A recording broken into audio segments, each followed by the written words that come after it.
الحمدللہ رب العالمین والصلاة والسلام علی رسولہ الکریم اما بعد فاعوذ باللہ من الشیطان الرجیم بسم اللہ الرحمن الرحیم۔ پیارے اسلامی بھائیو، آج سے ہم علم صرف جو کہ درس نظامی کی ابتدائی کتاب ہے اس کو پڑھیں گے اور انشاءاللہ کمپلیٹ درس نظامی پڑھیں گے آن لائن گھر میں بیٹھے ان ویڈیوز کے ذریعے۔ تو سب سے پہلے نصاب الصرف، یہ سب سے پہلی کتاب ہے درس نظامی کی، اس کو شروع کرتے ہیں۔ الصرف ام العلوم والنحو ابوہا، یہ جو صرف ہے یہ تمام علوم کی ماں ہے، علوم جمع ہے علم کی، اور یہ جو صرف ہے یہ تمام علوم کی ماں ہے، اور نحو تمام علوم کا باپ۔ صرف پہلے ہوتی ہے، اس کو آپ یوں سمجھیں، ہم ایک مکان بنانا چاہتے ہیں، ہمیں اینٹوں کی ضرورت ہے، سیمنٹ کی ضرورت ہے، بجری اور سریا وغیرہ کی ضرورت ہے۔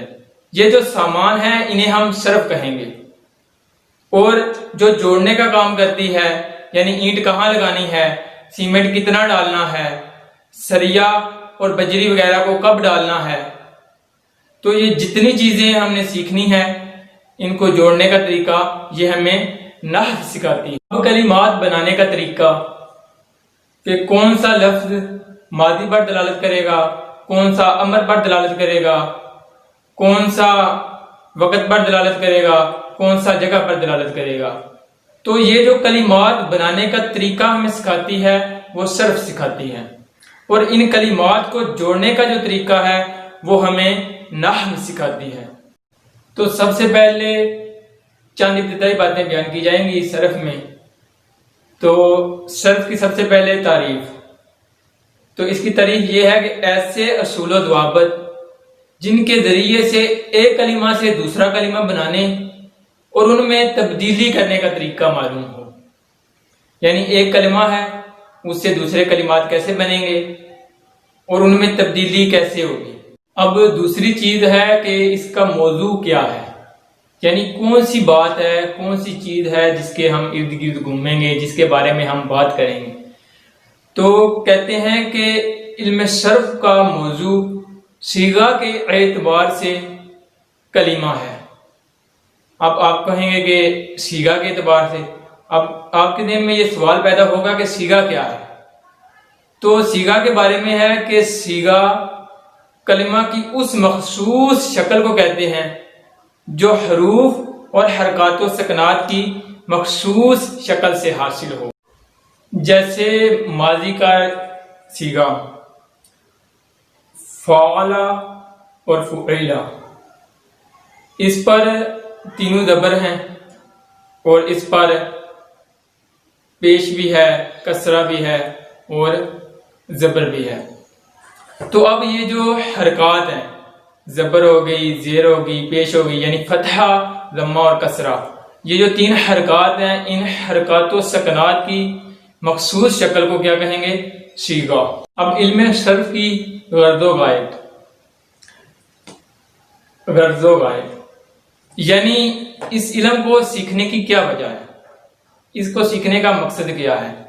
تو اس کا سیکھنے کا مقصد یہ ہے، غرض و غایت یہ ہے کہ صیغوں کو بنانے اور ان میں تبدیلی کرنے میں ذہن کو غلطی سے بچانا، یعنی جو ہم ایک صیغہ لیتے ہیں اس سے دوسرا صیغہ کیسے بنانا ہے، تیسرا کیسے بنانا ہے، چوتھا کیسے بنانا ہے، تو یہ جو صیغہ بنانا ہے اس طرح بنانا ہے کہ ذہن غلطی نہ کرے۔ یہ ذہن کو غلطی سے بچانا ہی اس علم صرف کو سیکھنے کا مقصد ہے۔ وجہ تسمیہ علم صرف کی، یعنی اس کو علم صرف کیوں کہتے ہیں؟ تو علم صرف کو صرف کہنے کی وجہ یہ ہے کہ صرف کا لغوی معنی ہے نا جو، وہ ہے پھیرنا۔ تو اس علم میں چونکہ ایک صیغہ کو پھیر کر اس کی مختلف صورتیں بنائی جاتی ہیں، یعنی دارابا سے دارابا، دارابو، دارابتا، داربنا، دربتا، دربتم، دربتم، اس طرح سیغے کو پھیر کر اس کی مختلف صورتیں بنائی جاتی ہیں، یعنی اس میں ایک کلمہ کو گھمانا ہوتا ہے، تو اس وجہ سے اس کو علم صرف کہتے ہیں۔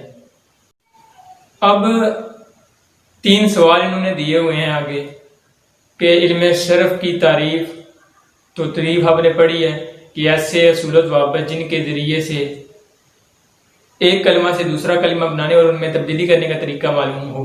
پھر انہوں نے پوچھی ہے غرض و غائب، تو اس کی غرض یہ ہے کہ ایک سیغوں کو بنانے اور ان میں تبدیلی کرنے میں ذہن کو غلطی سے بچانا۔